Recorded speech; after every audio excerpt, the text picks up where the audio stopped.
Halo sahabat suara, kali ini film Crocodile Tears lagi ada di Ngorbit. Ngobrol bareng bintang tamu. Pop pop pop pop pop julep pop pop pop pop pop julep pop pop pop pop pop julep pop pop pop pop pop pop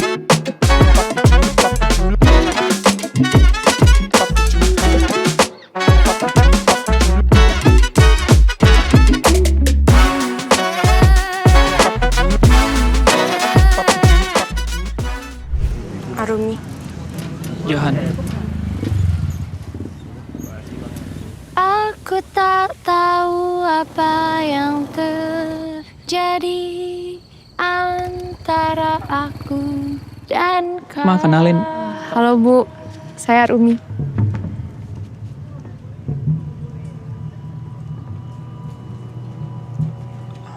Ma, Kamu deket ya sama perempuan itu? enggak. Kamu jago badminton tapi nggak jago bohong, nak. Johan, mama ini lagi ngelindungin kamu, nak. Ngelindungin aku dari siapa? Ya dari perempuan itulah, siapa-siapa lagi. Arumi. Namanya Arumi, Ma.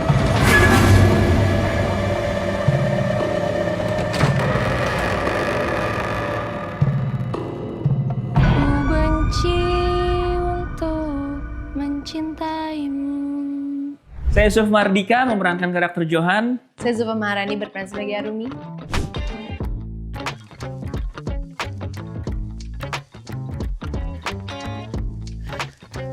Gimana Zul? Kebetulan saya belum pernah ada pengalaman punya mertua ya. Tapi Oh iya melihat- gitu. Belum.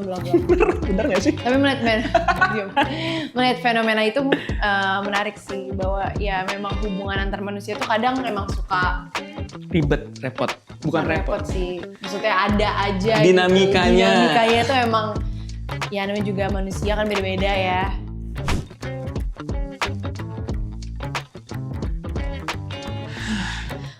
Ini kita nggak ada pengalaman ya, Cuk, ya.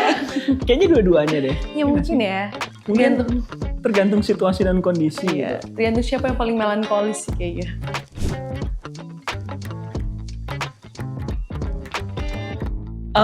Yang membuat gue tertarik di filmnya Mas Tumpal ya pasti karena ceritanya gitu, karena baca skripnya, dan jauh sebelum itu kami berdua emang sudah berteman lama, dan gue juga udah tahu bahwa film ini akan diproduksi gitu, which is 2017, 9 tahun lalu gitu. Ketika tahu film ini mau dia bikin ya, pada saat itu saya cuma bisa ngasih semangat Mas, perjalananmu menuju film panjang masih panjang gitu. Dan 7 tahun kemudian akhirnya mendengar kabar bahwa film itu akan diproduksi, nggak nyangka juga bahwa gue akan terlibat di dalamnya gitu, dan ngerasa bangga dan seneng sih ngelihat dia tuh udah kayak bapak sendiri sih ya, udah kayak bapak, teman, sahabat gitu, tempat ngobrol curhat tuh sama dia gitu. Jadi bisa bergabung dan ikut andil dalam film panjang pertamanya dia tuh ya suatu kebanggaan gitu. Iya benar. Sama sih dari dulu tuh pengen banget manifesting, pengen banget terlibat dalam sebuah project film panjang pertama seorang sutradara gitu. Apalagi Oh ini pertama berarti ya? Iya pertama. Debutan? Gue debut pertama. Dan kenal Mas Sumpal itu karena dia yang gue tahu dulu tuh dia penulis Iya, penulis skenario. dan tersohor gitu. Dan dulu sempet nulis salah satu project gue juga yang sebelumnya. Jadi seneng banget pas diajak kerjasama untuk project pertamanya dia. Dan film pendeknya juga pernah menang juga di Busan. Jadi kayak track recordnya Mas Sumpal ini memang luar biasa ya, filmmaker tersohor. Jadi bisa diajak kerjasama untuk film panjang pertama dia tuh sebuah kehormatan. Betul.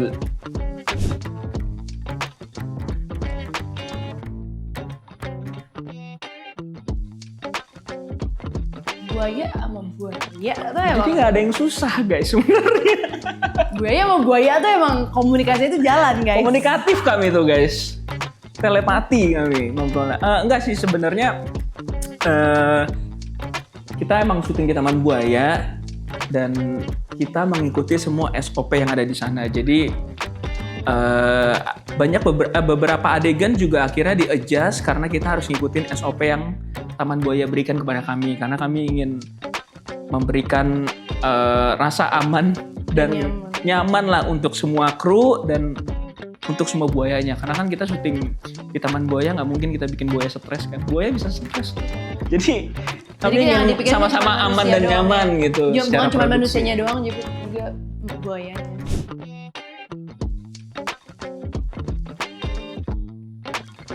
Wah banyak kayaknya. Kita tuh proses reading sama workshop tuh 3 bulan lah, kurang lebih ya Ju. Ya 3 bulan. Jadi kita punya waktu yang sangat panjang untuk berdiskusi, berdebat. Pokoknya kita berdarah-darah deh waktu kita reading dan workshop itu. Karena ya kita tuh reading sama Mas Tumpal langsung. Jadi semua hal yang menurut kita kayaknya ini enggak deh Mas, atau kita diskusiin semuanya tuh udah kelar selama reading. Dan menurutku itu justru cara yang sehat Betul. untuk bisa develop sebuah karakter dan langsung sama director ya. Iya. Jadi pasti ada sih momen-momen itu, tapi semua itu approval by director Sutradara, iya. sama Mas Tumpal. Jadi Bahkan- nggak mungkin kita yang decide sendiri. Iya, bahkan di gua pun juga kejadian yang sama. Gua nggak setuju dengan pilihan Johan. Gua ngomong ke sutradara maksudnya apa, dan akhirnya dia lempar balik ke kita untuk nyari titik tengahnya di mana Iya. sesuai visinya dia gitu. Jangan-jangan kan yang nggak setuju tuh sebenarnya Zulfa gitu, bukan Aruminya karakternya. Karena waktu reading kan masih kita jadi diri kita sendiri kan untuk memahami logika karakter dulu.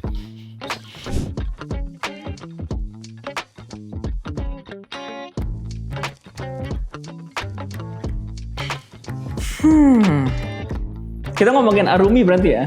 Arumi sama Johan ya. Johan itu quality time ya. Iya. Quality Bisa. time sih. Kalau Arumi tuh, Physical fact. Arumi Apa ya? Arumi mungkin hampir quality time juga, kayak sama deh. Mereka berdua dua orang yang Sama-sama suka quality time. Heeh. Kenal lah, kami kenal love language selama main. Ya.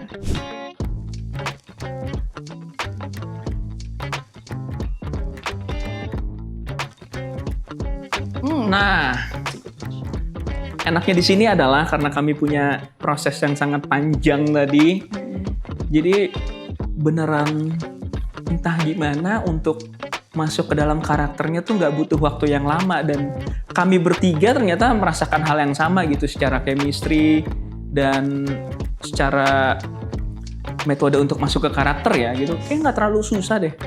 Ya, dan karena kita juga syuting di luar kota ya. Dan kita nggak pulang ke rumah, buatku tuh justru sangat memudahkan untuk menjaga Enggak, lu karakter. pulang kan lu sempet pacaran. Udah diedit ya itu ya, tolong. Maksudnya cuma sekali bangke. Jadi kayak diri kita tuh Sama yang galak mana ya banget, waktu itu ya? Hah? Sama yang mana waktu itu ya? Guys, kayak diri kita tuh galak banget ya. Bunda Nanda tuh benar-benar menjaga supaya kita tuh kalau bisa nggak pulang tuh jangan pulang. Iya. Gitu. Karena buat ngejaga karakter, menjaga keamanan di perjalanan. Karena scene kita banyak waktu itu. Betul.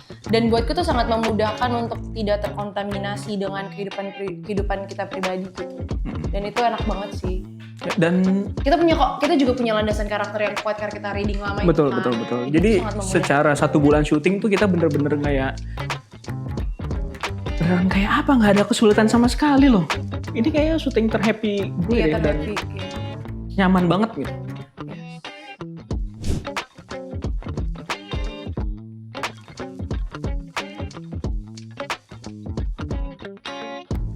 Ya pasti yang pertama ya, Yang waktu kita pertama world sih. premiere di Toronto International Film Festival gitu. Karena kita keluar negeri gratis. Enggak. Karena itu untuk pertama kalinya akhirnya film ini ditonton bareng bersama audiens. Dan kita juga baru pertama kali nonton. Kita belum tahu hasilnya kayak gimana. Apakah nanti penonton suka, apalagi yang di otak gue tuh pada saat itu adalah kita kan syuting di Indonesia, cerita tentang Indonesia. Ini ditonton sama Bule-bule benua nih. Amerika Utara nih, jauh banget gapnya. Jadi kayak ini mereka ngerti nggak ya? Mereka paham apa yang kita mau sampein nggak ya? Turns out ternyata pas selesai filmnya tayang, Surprisingly mereka surprisingly happy banget mereka ya. happy dan mereka bisa beneran relate sama ceritanya gitu. ya. Dan itu juga festival yang besar banget kan. Salah satu yang tersohor lah gitu. Betul. Jadi kayak pengalaman kita kesana tuh sebuah privilege sih. Jadi terima kasih. Iya, selesai nonton tuh kayak beberapa orang nyamperin kita Iya, buat kita. bilang makasih ya udah bikin film ini, kayak iya sama-sama, tapi emang kalian ngerti gitu. Iya kita ngerti, kita paham posisi karakternya gitu. Gue kayak hah, ternyata ya balik lagi, sinema tuh emang bahasa yang universal gitu. Yes, anjay, absolute cinema. Gokil. Nice. Gokil. Orang Kanada nonton mas-mas di jonggol megang buaya, bayangin. Ngerti.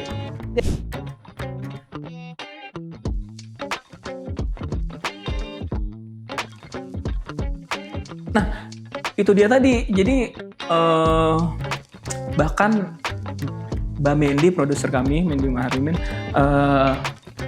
sampai didatengin sama, waktu itu lagi di Toronto apa di Busan ya, pokoknya antara dua itu didatengin sama perempuan, terus dia bilang kayak, Mbak terima kasih untuk bikin film ini, itu mama beneran kayak mantan mertuaku dulu.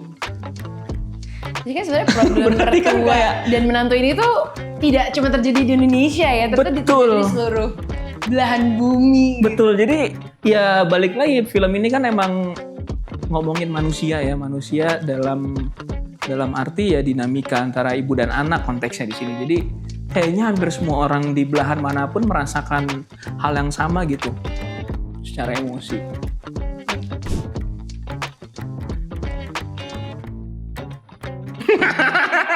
Sebelum main film ini juga aku udah curiga kak. Kita panas udah curiga. Kalau aku sih lebih memahami Iya. emosi karakter orang tua sih jadinya. Iya, Ternyata Instead of curiga ya, jadi lebih kayak mengerti di posisi orang tua gitu. aku jadi lebih paham bahwa bentuk cinta manusia itu beda-beda gitu bentuknya. Dan itu yang menurut aku sangat aku highlight sih, karena mungkin buat orang tua caranya seperti ini karena dia tumbuh di generasi dan di zaman yang berbeda sama kita gitu. Dan kita menganggap bahwa itu kayak ih nyebelin gitu. Tapi ternyata iya memang bentuk cintanya orang tua kita seperti itu gitu, beda sama kita. Itu mungkin yang bisa aku tangkap sih dari setelah join di project. Udah sama pasti. Iya, Wes. Lu apa? Benci untuk mencinta. Benci untuk mencinta yang ada di trailer itu. Iya, itu lagu spesifik dipilih untuk kami berdua. Betul. Ketika kami Dan aku tiba-tiba disuruh nyanyi, emang tumpel tapi Iya, ketika kami baca nggak ada skrip, tuh di kontraknya kan. ketika Tiba-tiba disuruh nyanyi gitu kayak tapi kan autotune-nya yang parah. ngedit orang Prancis, jadi Iya, bagus orang suara Prancis. lu. Takut banget abis ini di hire kan sama label-label gede, tolong ya aku mau acting aja. Jadi setelah kami baca skripnya, yang kepikiran spesifik lagu itu, Benci untuk Mencinta. Karena multi layer kali ya lagunya. Dan itu sangat menggambarkan tentang karakter, Kami menggambarkan sangat representatif Iya. untuk karakter kita berdua sih. Cintanya Mama sama Johan, cintanya Johan sama Mama, cintanya Arumi ke Johan, Johan ke Arumi, Mama ke Arumi juga. Benci dan cinta kan tipis Tipis banget ya. Gitu. Di bioskop mulai 7 Mei 2020. Thank you semuanya, sampai jumpa di bioskop dan sampai jumpa di Ngorbit selanjutnya. Bye!